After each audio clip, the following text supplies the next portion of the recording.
Welcome to the Upland Nation podcast. My name is Scott Linden. I'm your host. Glad you could join me today. Pretty interesting discussion in store today. If you're wondering what the heck is going on in the firearms world, we'll have an industry insider who knows of what he speaks. Andy McCormick joins me from Legacy Sports. You may not recognize that parent company name, but you'll recognize many of the firearms brands that Legacy brings us, including my favorite, Pointer shotguns. All sorts of things to learn about the industry from Andy, who, by the way, is a fanatic, versatile dog kind of guy as well, but we'll let him tell you more about that. We're outfitted by Cabela's. We're right here in the podcast studio, and we'll also be talking about public access. I'll have a dog handling and training tip. Hey, maybe we'll go on an adventure or two, some strategies and suggestions. It's all right here on the Upland Nation podcast. So turn up the volume and enjoy. Whew. I joked about it earlier today, and probably joke about it again during the podcast. It is hot where I live here in Central Oregon. We already live in the desert, and this time of year, you can tell just by the temperature. You getting up early? You staying out late? Those are the two times when we're getting most of our training in, especially when it comes to road work and that sort of thing. Always looking for a puddle or two to swim in. No, for my dog Flick to swim in. You having any luck with that? I don't know what I've done or not done with most of my German wire-haired pointers, but they just don't like to swim. Luckily, they like birds. Yeah, 1 + 1 = 2. Working so far. What's on your training agenda for the week? Maybe it's finishing a dog, non-slip retrieving, steadiness to wing shot and fall. Sounds like an AVDA test or an AKC field trial, or maybe if you're a retriever guy, most of that stuff with a different name is a NASTRA hunt test. Whatever it is, good luck to you. We are getting a chance to get out and do more of that every week in almost every state. Be safe and get involved with your local club. All right, just a few more things to cover, and then we'll get to Andy. First off, thank you to all our sponsors. They give us the time and resources to bring you this podcast. Yeah, it costs money, and they are willing to put up much of it. Thank you to Sage and Breaker Gun Care products, crafted at the highest caliber. Free shipping all the time at sageandbreaker.com. Sign up for their mailing list. You'll get advance notice on all of the good stuff that's coming down the pike. And then when something does sell out, you can still get it before everybody else because you'll hear about it. They'll send you an email. And Dogtra. Dogtra.com is the website. They've always got a bundle deal or some sort of freebie or a little bit of this or a little bit of that, including free shipping on everything over $200. Thank you so much, Dogtra, for your support, especially that TNB dual collar. I can't say enough good about it. Used it this morning, but I'll bore you with that some other time. All right. So on the line from Reno, Nevada, which, by the way, is a hotbed for outdoor sports folks in a lot of ways. And I don't mean just the activities, but I mean the business of outdoor sports as well. Andy McCormick, the Executive Vice President for Marketing and Sales at Legacy Sports. Andy, welcome to the podcast. Hey, Scott. It's always good to get a chance to communicate with you, both on business and everything else related to the industry, because we have such a good tie together on that. We seem to always have a good time chatting it up. So I'm really glad to be on the phone with you today. It's going to be hard to on a bird hunting and bird dog podcast not to talk about our mutual love for fishing as well, but we'll do that some other time, maybe on a stream somewhere down your way. I've got my eye on a couple down there for the next few weeks. So anyway, tell me, Legacy Sports, a lot of people may not recognize that name except from the logo that closes the commercial, on my TV show for you. But tell us, what is Legacy Sports and what kind of brands are you guys working with? Well, Scott, Legacy Sports is an umbrella company, if you will, that imports and exports and does some slight light manufacturing as well, here in the city of Reno. We've been here since 2006, relocated here from Alexandria, Virginia, where we spawned out of the original company of Inner Arms in Old Town Alexandria. And that's where the Howa rifles that are one of our brands in our umbrella, big bread and butter part of our business, as well as pointer shotguns, which we bring into the country, both in semi-autos as well as in over-unders, which have been a phenomenal part of the business over the last 3 years. We also bring in Citadel brand, which encompasses everything from product from the Philippines in 1911s and 45s, as well as home defense guns that are coming into the country at a rapid rate with current events in the country these days. And those are coming from Turkey also. So and we also have Nico Sterling optics under our umbrella, and some new additions as far as carbon fiber rifles from New Zealand, the Hardy rifles. Just a good mix of overall brands that we're bringing into the country that are mostly recreationally oriented for outdoorsmen, shooting enthusiasts, guys that are bench rest shooters, varmint hunters, deer hunters, big game hunters, as well as upland hunters with the shotguns, clay targets, and, you know, we've gotten into some of the scholastic shooting stuff as well, too. So quite a broad spectrum of product, honestly, Scott. Well, you know, in this day and age, if you're not diverse, then you're probably going to be sinking or at least circling the drain very frequently. I'll never forget, it's been a long time ago, but I was astounded when I realized that so many of the brands we know and love, if you will, or we grew up with or were familiar with, those brands are simply logos that are attached to a gun that's made somewhere else. And I mean the bigger brands as well as the ones that we're still getting to know a little bit. Have you got a feel for how much of the, the firearms business is actually importing versus manufacturing? You know, I don't have the overall number, but I can tell you that it's a huge part of the industry.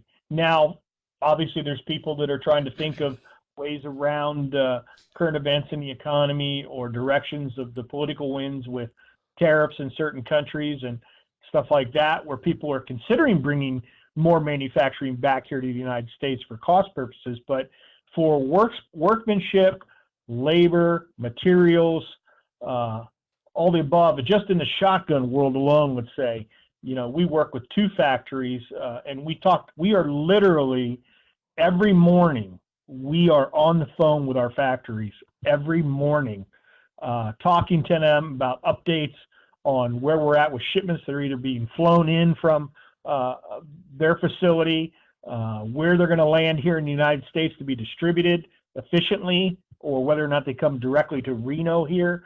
I'll give you a classic example of how nimble we are to try and make sure the products are distributed as fast as they can into the American market.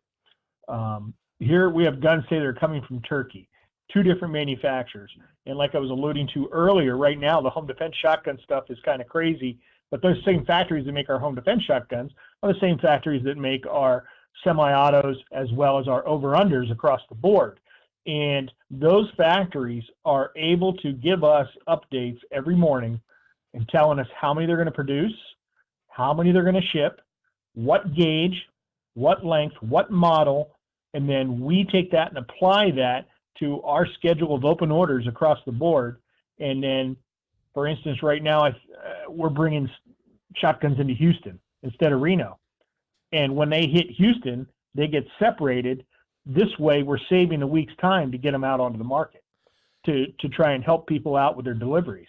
Otherwise, we would normally bring them here to Reno.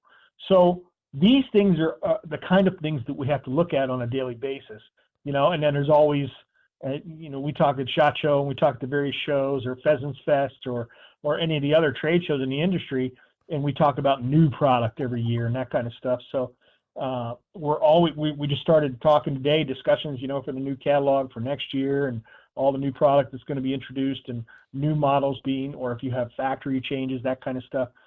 There really is quite a wide gamut of topics to talk about when you are bringing guns in from outside the country. It, And of course, making sure you're getting the best price you can too to get them here.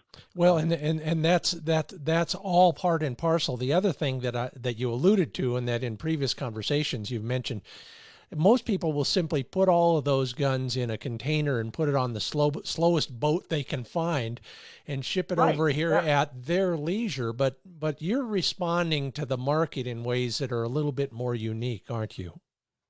Yeah, I think we're very lucky because, again, like I said, we're always meeting, if not once, twice a day, the purchasing team, the marketing team, the sales team, and so forth down as well as the CFO, on, the dollars you have to be able to be creative, fortunately, to go get stuff and make things happen instead of, the standard ways, to put it on a container and it takes, 60, 90 days to get it across the ocean, get it to your facility, and then you kind of plan things out with only a certain amount of deliveries throughout the year, be it seasonal for needs for upland season, that kind of stuff.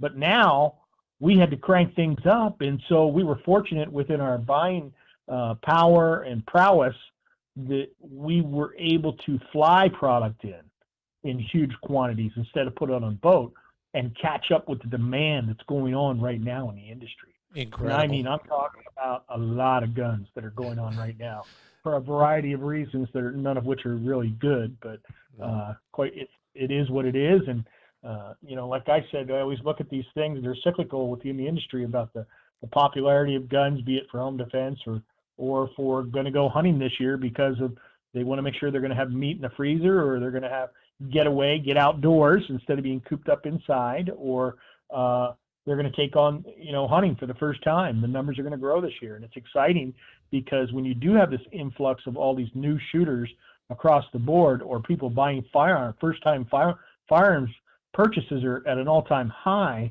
And it seems like the optimistic part of that is that you have an opportunity to engage and get these people into the shooting sports, new people. Yeah, That's what and we've talked about this before, and it always puzzles me that the missing link in this transactional process is they buy a gun, I don't care what kind of gun it is, and then nobody knows how to reach that person directly. We have vast surveys and research that says how many people bought guns last year, how many people bought 12-gauge shotguns last year, but nobody is able to extend that outreach program to the guy who was actually taking delivery on that gun. What are you guys doing in that world to at least try and help with the transition from gun purchase to becoming an active sportsman, for example? Well, it's funny you say that because I actively, I put on my marketing hat here instead of the sales side, and it's funny how the two overlap, honestly, very much day to day. And a natural thing for me was because we're shipping a lot of product out of here and we have control of what goes into our shipping boxes, etc. Besides an owner's manual, and safety tips and all that kind of stuff. And there's the opportunity to put stuff in that is related to either conservation groups, special interest groups, be it the NRA, certain state rifle and pistol associations, the NSSF, safeties, issues and locks and all this kind of stuff. So we offer that stuff to all the conservation groups to be able to provide that to us so that we'll put it into the box so the consumer, the end user, when he takes that gun home and takes all his goodies out of there, there's a nice little bag in there that has, a card on an intro to the NRA where they get a discount on a membership, or a trial subscription to one of the publications for Bugle or SCI or QDMA or Rough Grouse Society or Pheasants Forever. Those are the kind of things that we hope that people will, look at it as they're entertaining getting into the shooting sports with a new firearm that have never been down that road.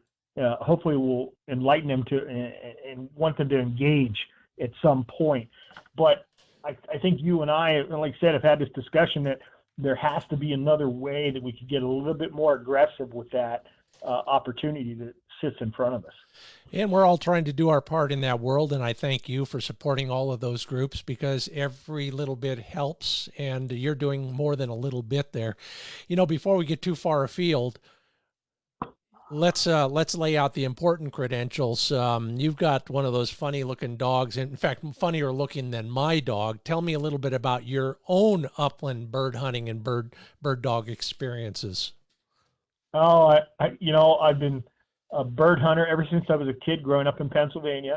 I loved always hunting grouse, and a lot of times I didn't have a bird dog when I was younger.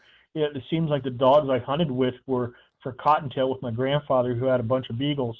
But other than that, I was always once in a while fortunate to hunt with somebody with Brittany's or Labradors, hunting waterfowl. But when I ended up, just before I moved here from Virginia, I acquired my first Griffin wirehair, who became the companion of a chocolate lab that I had. It was a phenomenal chocolate lab. And the two together became frickin' frack hunting pair that were just comical but very serious in the field. And I think I immediately became attached to this Griffin wirehair breed that I'd never been familiar with, in not only their ability in the field as a bird dog, all around kind of dog, honestly. They'd hunt anything you put them on if you did. But if you really truly focused them on upland birds, they excel at it. Mine, the current one I have, I'm on my second one now, is such a quail hunting maniac. He would rather hunt quail than anything else. It's weird in a sense. I would think he'd rather hunt chukar or pheasant when I get into him. Don't get me wrong, he loves it, but you can tell that there's a fever that comes over him when he either hears a quail, sees a quail, or smells a quail. He becomes a whole nother dog. And then at the same time, as you well know, at home, if people didn't know you had a hunting dog, they'd look at that goofy, long-haired, funny, curly-haired thing and say, what is that clown of a dog? Because they are so goofy and such a personality that they're like Jekyll and Hyde, honestly, truly, when they're home or when they get in the truck. Well, you guys were the original doodle owners, back before it was fashionable. That's how that came about, I'm sure. Yeah, but, the dog loves the quail, but what do you love about all of this stuff? Well, I love just being able to get out. Unfortunately, I don't hunt nearly as much as I used to. I know everybody says that's hard to believe and I can tell you the only reason they think that way is because I've become accustomed to hunting close to home and finding little honey holes I can take the dog to and hunt close to home on a weekend or a day away. My trick is, finding hunting spots that are in a 10-hour radius of where I live to be able to get to them and back with the workload that I have these days. But it's such a release to get out with a good working dog and watch them do what they can do, what's in their DNA, what's bred into them. And following that dog for a whole day as a companion, and then being able to scratch a few birds here and there and bring them home is just, to me, is very rewarding, quite honestly. It's fun to teach them and train them, even though a ton of the DNA is in them. Just simple things. I'm a big fan of whistle training on dogs. I think almost every dog should be trained on a whistle, quite honestly, as far as I'm concerned. But and I've educated a few people on that because of the whistle training that I've had ingrained in Labradors for bird hunting and waterfowl hunting. I carried a lot of that over into this Griffin that people look at me funny that have other Griffins, like, really? Your dog will do that? And I said, yeah. He works on hand signals. He works on whistle commands, and it's a complete joy to watch it from an elevated position when he's in the brush. And I'm sure you enjoy it just as much too. If you're on the high ground and can see your dog doing what he's doing, it really, really raises that level of entertainment, quite honestly. Yeah, it's like a doggy amphitheater. That's right. Yeah, it truly is. And you don't get a lot of those opportunities because it's a lot of flat land, if you're hunting those kind of birds pushed out in the brush, unless you're a crazy chucker hunter. Yeah, yeah, exactly. Watch one of my shows. Yeah, It's interesting, and we need to riff on this for just a moment. I just sent off a story I was assigned for, of all magazines, Pheasants Forever, but it was all about valley quail and my passion for them. I seem to be getting a lot of assignments from magazine editors about, well, what do you love most? And the problem is I have to start making a list. So that one just went off, and I could tell you, I could talk all day about that. In fact, I ought to do that sometime. But in the meanwhile, what is it about those valley quail that get you so psyched up? Well, there's days when they can really, really run you ragged. They can run like hell. I mean, they run. But if you can catch up to a good covey of quail and bust them up into the thick sage here in the area where we live here, we hunt along the Truckee River, which flows out of Lake Tahoe. It's a beautiful trout fishery, but it's also a wonderful place where it provides water for a lot of birds, be it waterfowl or upland birds, as well as chucker and quail, etc. And I like hunting along the Truckee River, because it's a water source for the dog on a hot day. Sometimes in the fall, you always have that water accessible to him if he's roaming, as well as the water you have on yourself. But to catch birds in those areas, to me, is just, it's fun. It's a shooting challenge to begin with. Low flying quail taking off, any direction you can walk. They seem to always like to fly out the back door and outsmart you a lot of times. They sit tight sometimes, and then once you've busted the covey, all that. So I like calling to them. I'm an avid turkey hunter, so anything that has calling and interacting with the bird, I really, really enjoy. Good friend of mine, Jim Matthews, is an excellent caller. I don't know if you know Jim. I do, yeah. Nice guy. Right? Really great guy. He makes phenomenal quail calls as well, but he's always been an advocate of, calling quail and getting the responses and understanding the calls of the quail. And I honestly, I swear to God, I believe my dog understands that vocabulary. And he also speaks Dutch, but that's another story. He tunes it in, man. His radar tunes into the sound of a quail, the excited sound of the quail as they start, chuckling a little bit, they're feeding. He seems to get more and more educated every time, as do I, as I follow him to the field. But yeah, I love chasing quail. I love the sportiness of the shot on the wing, especially if you're shooting an over under, getting two clean shots and getting lucky enough to get, two birds in your sight pulling away from you, or a hard right or a hard left. That's all just fun stuff. And I find myself shooting 20 gauges more and more, it seems like, over the last few years. And now that we have a lot of options, obviously being in the gun business, shooting the 410 has been a big thing this last couple of years. I don't think I'll ever probably put a 410 in my hand to hunt quail, but I've done it with the dubs this last couple of years. It's been a lot of fun. And again, that Griffin will hunt dubs. It'll hunt ducks. It'll hunt quail. It'll hunt waterfowl. Everything. But quail is where it's at, I think, here in the valley. And here in Nevada, everybody here's a chucker hunter. You know that. Yeah. But I just as soon would like to chase the quail if you can find them. And the numbers have been good the last couple of years. And I think a lot of people just kind of shy away from them and don't chase them nearly as much as they do here in Nevada for chucker.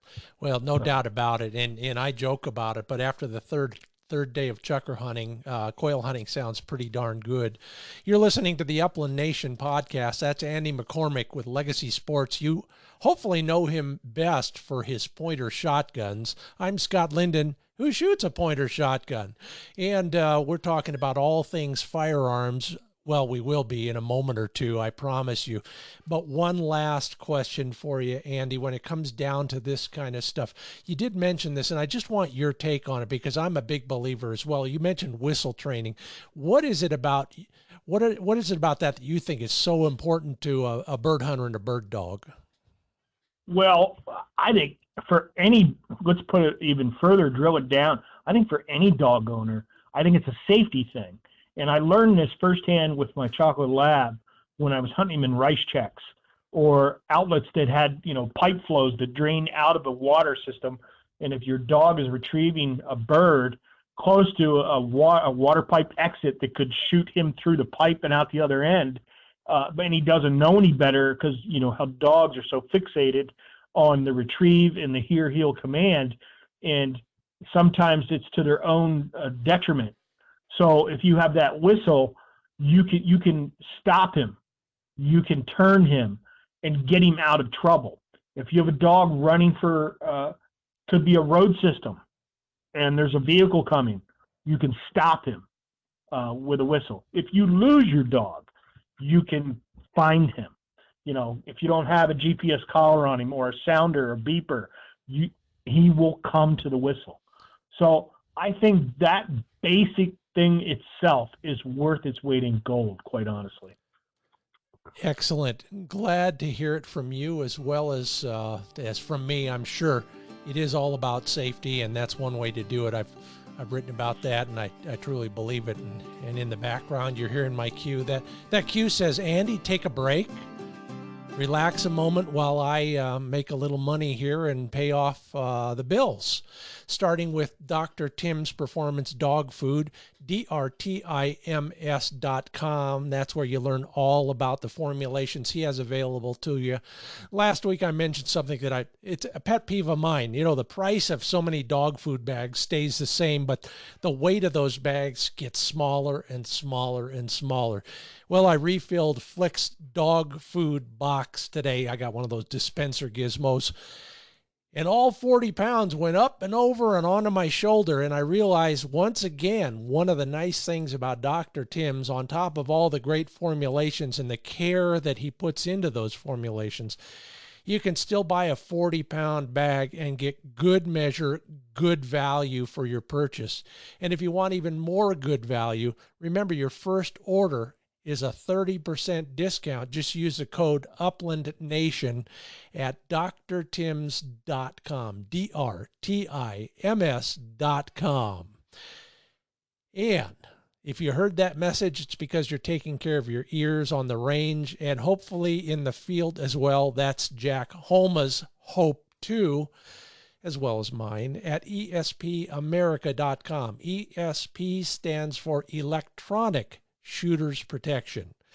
If you're still putting up with those silly foam 99-cent earplugs or something else that doesn't digitally somehow enhance your abilities as well as protect your eardrums from those cumulative and permanent hearing loss attacks that every shotgun shot makes, consider taking a look at ESPAmerica.com. That is where you will find 6 different choices, something to meet your budget no matter what, all custom fit, 100% wall-to-wall protection because they are custom fit.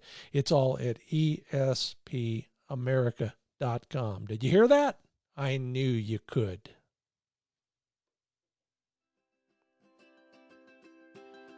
I'm working hard with Flick these days, and speaking of Andy's recollection of those funny noises that the quail make while we were out at lunch today, we heard one that you're lucky when you get close enough to hear them kind of muttering to each other, and that's how I describe it. It's not that pit, pit, pit alarm call, and it's not the that they do when they're looking for each other at night and in the morning. It was just the one that says, hey, I'm over here. Where are you? Hey, can you talk? Anyway, while I was training Lick, we heard it not 20 yards away, and it was so fun. But I was training him with my sunglasses on because it's so darn hot and bright out here. And I realized, of course, halfway through the training session, he was not responding like he should. And the reason is I had those sunglasses on. Now, I don't know if the eyes are the window to my dog's soul, but they are the portal to my dog's understanding of commands. And the reason, in my book at least, the theory is they can't figure out who the hell's behind those dark glasses. You look like an alien or a bug or something else, but you sure don't look like yourself unless he can see your eyes. If you're having trouble with your dog's compliance, following directions, or especially at a distance, you might consider taking your sunglasses off and see if all of a sudden he becomes a much smarter dog. At least that's been my opinion over the last 5 wire hairs. Maybe it'll be yours as well. Okay, so on top of everything else, Andy, did I put you to sleep? Oh, no, not at all. Good. All right. Hopefully nobody else either. I find it interesting with the sunglass thing. I've never heard that before. Well, I learned it the hard way, and I keep learning it. So consider trying that with your guy someday. Although it sounds like he's a super dog anyway, it doesn't really matter. Yeah, he just turned 2 not too long ago, but God, I swear he keeps still growing. Every time I kind of take a good look at him, I look at it. God, are you taller? Are you longer? No. They seem to get longer and lankier. And I stretch out on the floor, and you're like, "Holy cow! Look how long he is." Well, good. That's better than some of the. We have a Griffon in our training group, and he's not even a year yet. He's all head and feet. Yeah. Yeah. Half of that head is hair too, but that's his problem, not mine. Or that's Frank's problem, my training buddy. So there. All right, so let's focus a little bit. Let's get back to kind of the industry and all of that. I'm just curious as all get out. I'm probably lobbing a softball question at you, but in the shotgun gauges, is it still 12 gauge dominating the market? I'd say it's neck and neck with 12 gauge and 20 gauge. Yeah, has been extremely, back and forth between the two. And there's definitely been a surge in the last couple of years of the other sub gauges as well. Like I said, 28 gauge has seemed to come on pretty good, as well as, like I said, 410. And that's probably because we sell a fair amount of youth over under 410s and over under 20 gauges as well. There's not a whole lot of those out on the market available at a really good price for kids and smaller sized individuals or women or you can call it a compact shotgun, a youth gun, a women's gun. It's all pretty much a shorter length of pull and a shorter barrel is what it is. And we do sell quite a few of those. And I'll tell you, I've had this conversation with you too, Scott, about having worked in this business for close to 40 years, and a lot of it in retail in Southern California, of all places, in the gun business, with a company called Turner's Outdoorsman. I remember when I first started there, God, it was back in the late 80s, and the number one gun for a first-time gun buyer, bird hunter, etc., was like an 870 pump 12 gauge. You came in and got them on sale for dove season, and your ammo and your dove stool and all that. It was like $199 to $249, something like that, for an 870. And then by the time I had left Turner's in 2003, the standard entry-level gun for a bird hunter at that time seemed to be a Beretta 390 or 391, a $799 gun, it seemed like. And so it definitely progresses as far, I think, as a first-time entry-level gun. So now the over-under business the last 3 years has been, instead of a seasonal business, has become a year-round business for us. It's so much so that we constantly are taking deliveries of over-under shotguns from our factories across the board, so that they're in stock all year long. I'm not surprised. Yeah. And I'll tell you my theory, but first I should remind everybody that they are listening to the Upland Nation podcast. I'm Scott Linden, the host.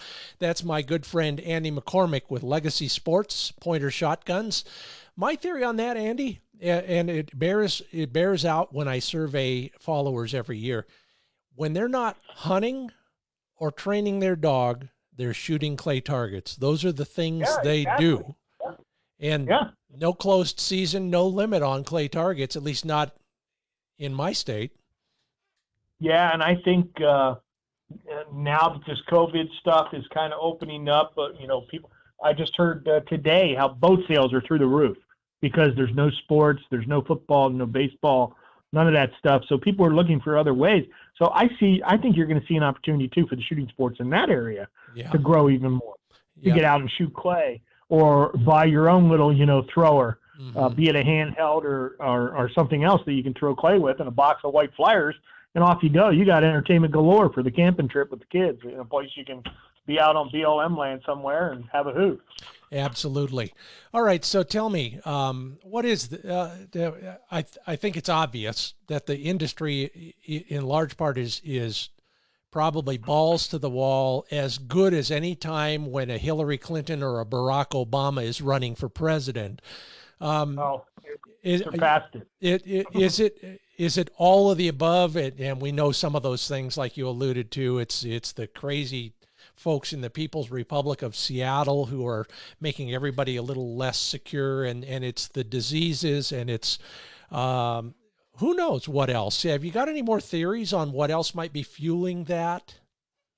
Well, it all started honestly with the origins of the COVID.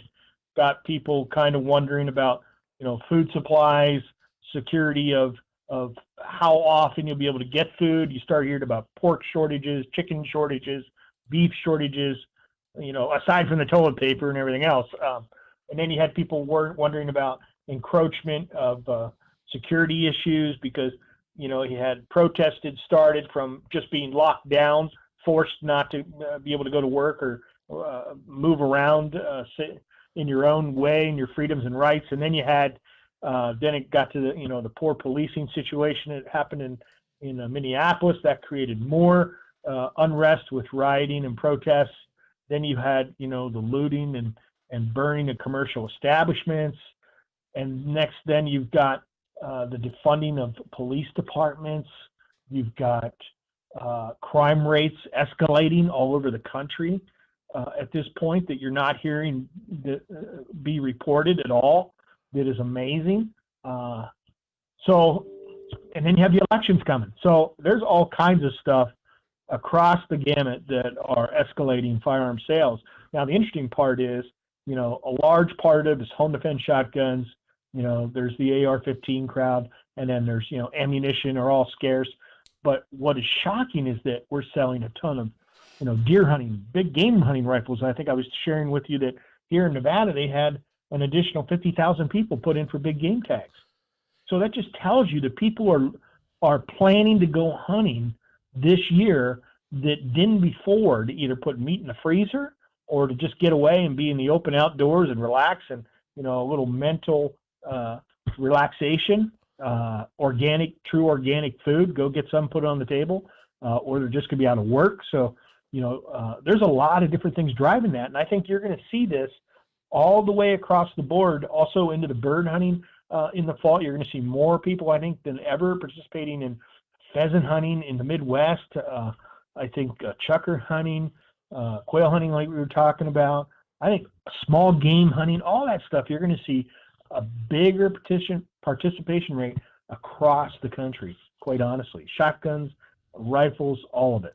Well, I can't agree more. You mentioned fishing as well. The same is true in the other. Yeah, and the other industry that I'm a part of is the RV industry. I end up, by the way, if anybody's out there looking for story assignments, I've got a whole bunch in the RV business now these days. But that business is booming right now as well, and it's all of these things, as you said, to a great degree, are.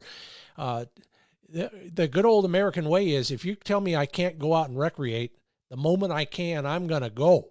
And here's what I'm going to do it. And we even saw that even before. When we were locked down, we were not locked down. I watched so many people violate the governor's executive orders. It was almost hilarious.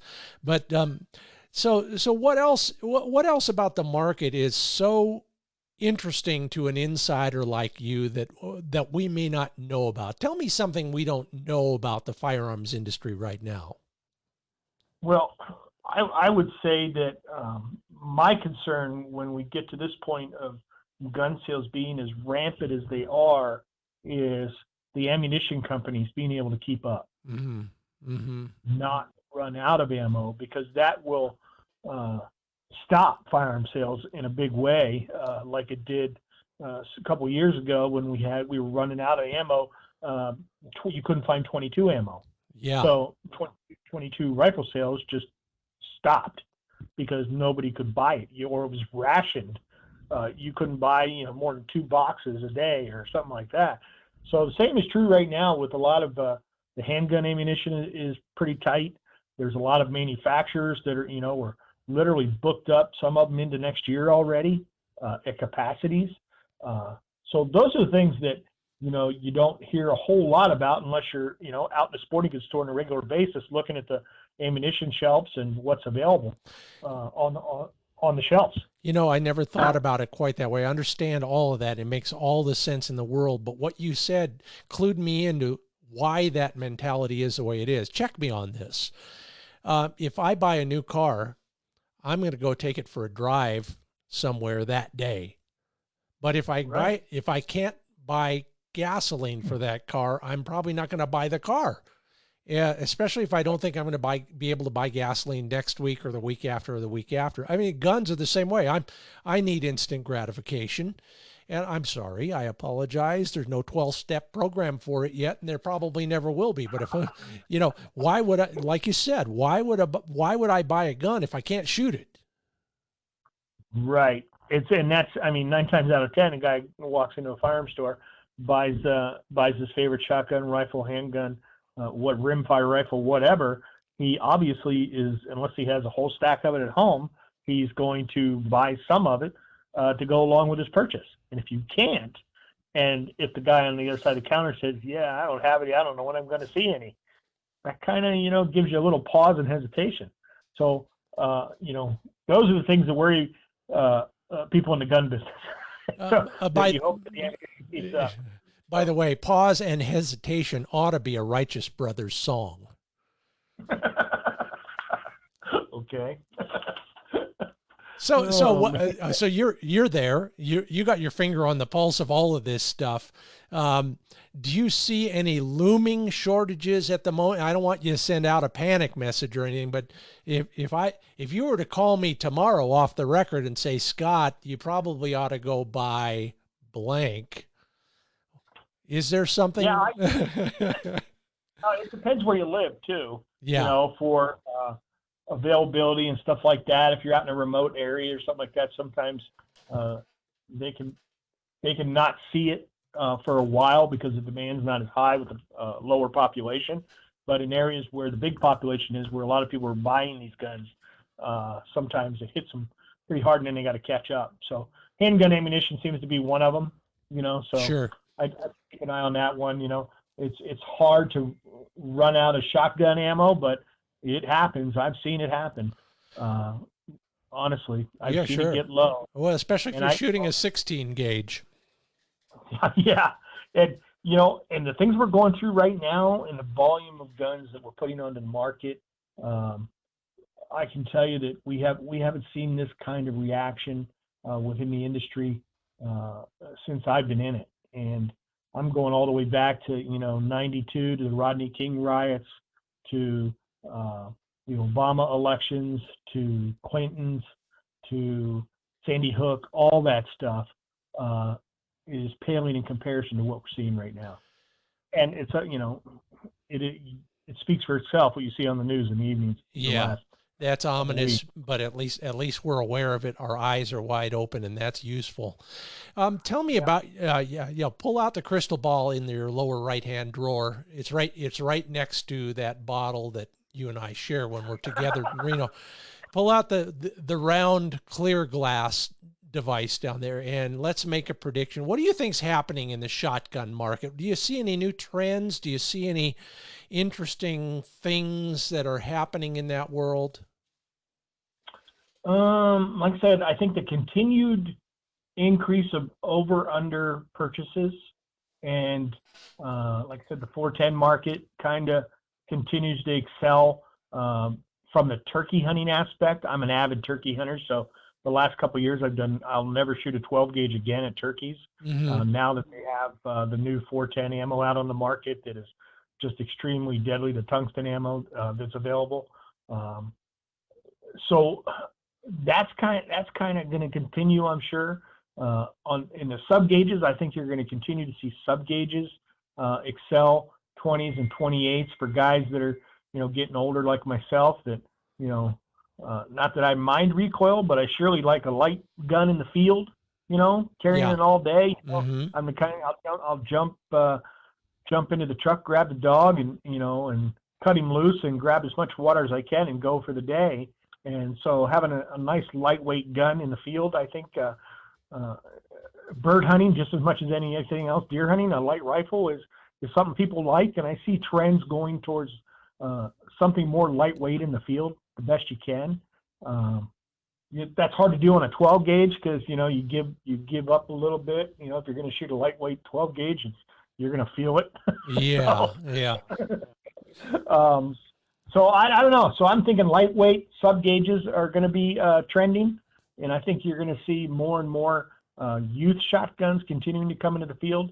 I heard some statistics today from a very reputable influencer that's part of our pro staff as well, from Randy Newberg.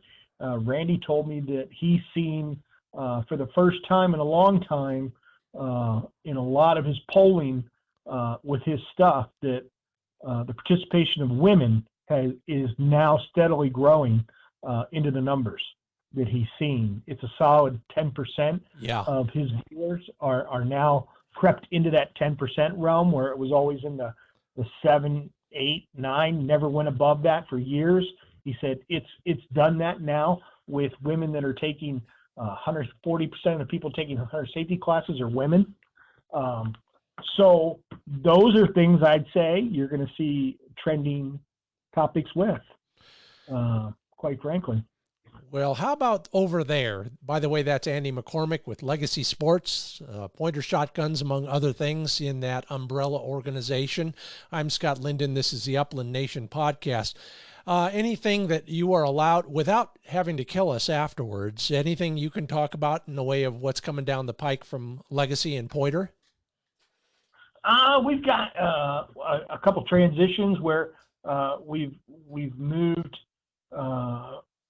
some of our factories production into some other facilities for various reasons, from price, QC improvements to delivery improvements, relations, all that kind of stuff. So you'll see a couple things change within the program, like the Arista over-under shotgun that we have is now going to be called the Acreus, that we're like an inline change into the Acreus, pretty much same size, shape, and models, but a little bit finer points that are a little nicer that people will notice as we bring it into the field, just starting to ship now. Same is true on the Sonoma shotgun. We've been able to transition that into another semi-auto that's very, very similar, but again, improved in some of the features that you'll notice. New Field Tech and Sport Tech models on the Pointer line that'll be coming. And again, in all the sub gauges, and seems to be very popular. Some of the wood Cerakote models we have seem to be very popular in the semi-autos, especially the bronze, the midnight bronze and gray Cerakote models look really nice in the wood. Guys seem to like that a lot, so you're going to see more of that. One of the other things that we haven't talked about that we offer here that we do in-house is our own hydrographics and Cerakoting, which is unique to us within the industry, and the size and numbers that we do, not only for Legacy Sports here in-house, but also for a lot of the other manufacturers out there, including everything from sunglasses to multi-tools to thermoses, you name it. It's come through our facility one way or the other and been Cerakoted or hydrographics applied to it. I'm tempted to just bring a truckload of stuff and just leave it off and let you guys mess with it, and then have the coolest looking multi-tool around, things like that. You see all of this and you hear about it because you're in sales and marketing. You're in effect at both ends of the transaction. If there is one thing you wish we all would do, all of us bird hunters out there with our shotguns, if there's one thing you wish we should do or should never do, what would it be, Andy? Never put your gun away wet.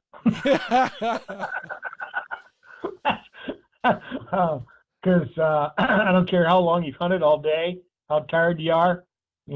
First and foremost, take care of that dog. Put him up, take care of him. Check his feet, check his paws, all that stuff. And when you put your gun away, make sure you take care of your gun. It's rust is an element that happens as a result of its environment. And so in customer service, sometimes we'll get a call that guy's really upset, his gun's rusted. Well, where did you leave it? Rust only happens for one reason. So sometimes those are the simple things you can do, is take care of your gun. A little bit of oil, be nice to it, and by no means I'm like the Samsonite gorilla and Peter Pan all in one when it comes to gun care. Yeah. I use them, but at the same time, once in a while I'll mess up and I'll have some moisture on a gun and throw it into the gun sleeve, and next thing I open it up and it's just a mess, and I'm like, oh, how did I let that happen? So I'd say that's one of them. That is a good one, definitely. Good, buy yourself a Tico tool, and run it through it at the end of the day when you're done, be it shooting on a sporting clays range or trap field or finishing up a day in the field with a dog.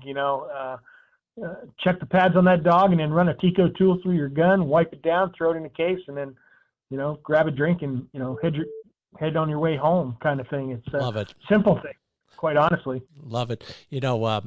As you well know, Neil Young says rust never sleeps, and you've learned that the hard way, as have most of us.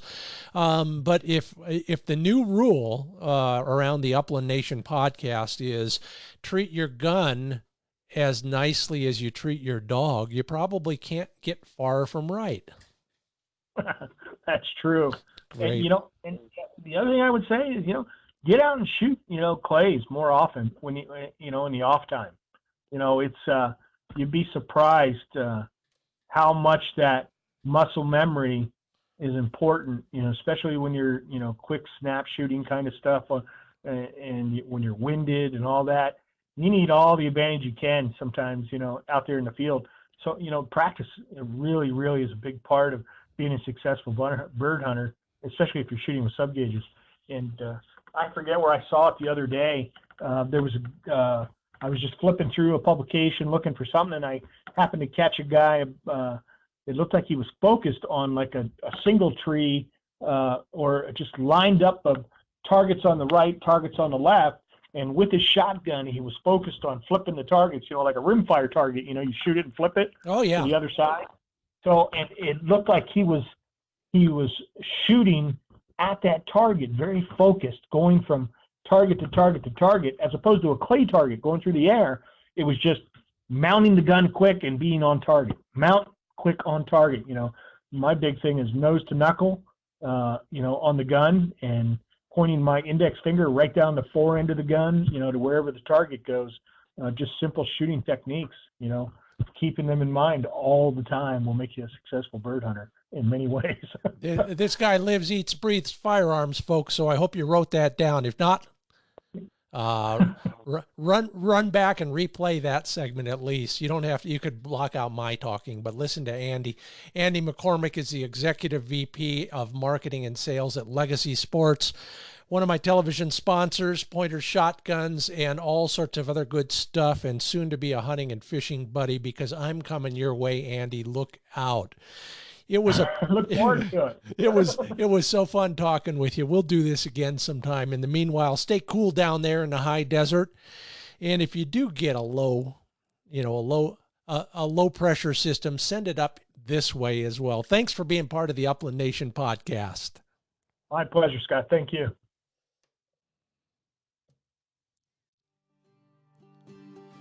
And you don't go anywhere. We've got a lot more to talk about, including a state that you probably hadn't thought about for quail hunting in our This Land is Your Land segment. But first, a couple messages real quick. Appreciate your giving them your kind attention as well. Gunner Kennels is number one on the list, at least for flicking me, or is that flicking I? However it is, the probably state-of-the-art when it comes to dog crates. The only double-walled dog crate out there, 1,200 five-star reviews, free shipping, They'll finance your purchase, and your dog is worth every nickel of that thing.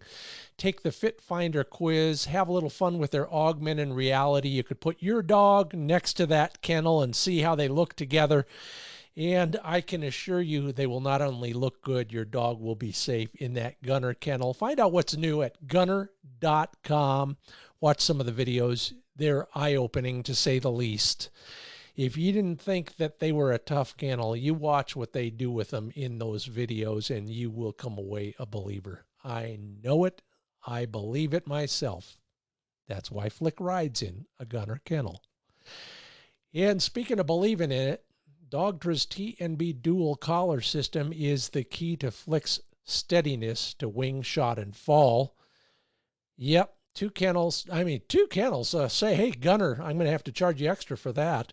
Anyway, 2 collars, 1 dog, using Rick and Ronnie Smith's method, which is an outgrowth of Uncle and Dad Delmar Smith. You know what we're talking about, that flank pressure. Well, we're doing it with the collar too, and it is working. It's easy to do because there is no toggling from one collar to the other. There's 2 sets of buttons there. All you got to do is keep your thumb in the right place or your finger in the right place, and you can do all the things you like to do to a dog with an electric collar. Now for Flick, the softy that he is, I seldom use the electric stimulation. I use the vibrate feature a lot. And then I'm also teaching him to respond to the little tone, not the big beeper, but the little tone. Now, there's one other thing I like about this collar system, and that is the horn for the beeper. It points down, and it's integral to the rest of that one single black box on the collar. So your poor dog is not dragging 4 pounds of collar along with him when he's on a long hunt. Learn more and get that 10% discount by using the code SLUN10 at Dogtra.com.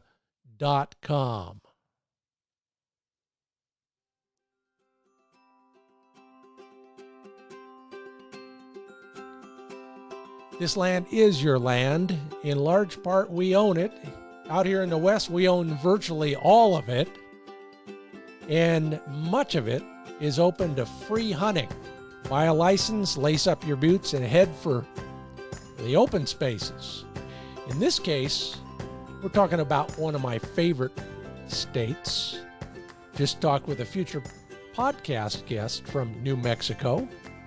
If you watch Wing Shooting USA, my TV show, you saw us hunting down there a year or 2 ago. Can't wait to get back. If you're considering a snowbird kind of a trip for late season, warm area, everything being relative, then check out the bobwhite hunting near the Pecos region of New Mexico. It's just about at the Texas border.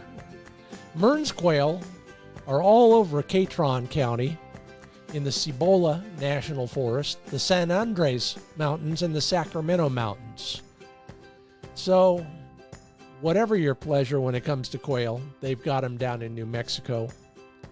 I'll put this up on my website, findbirdhuntingspots.com, so you can get a more detailed accounting of what we found down there and what we're doing with that information the year after next. And in the meanwhile, if you want to do something with it between now and then, good luck. I wish I could go along with you. This Land is Your Land is also brought to you by HuntHuronSD.com, Huron, South Dakota, where the pheasants outnumber the people.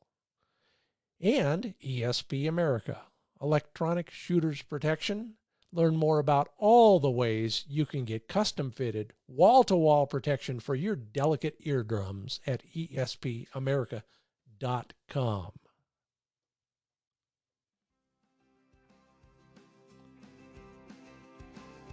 Sure enjoyed my talk with Andy McCormick at Legacy Sports, pointer shotguns, etc., etc., etc. Good buddy. Always something fun to talk about. And, hey, I did it. We didn't even talk about trout fishing, at least not on the podcast. I'll be calling him tomorrow on that one, though. Thank you again for listening.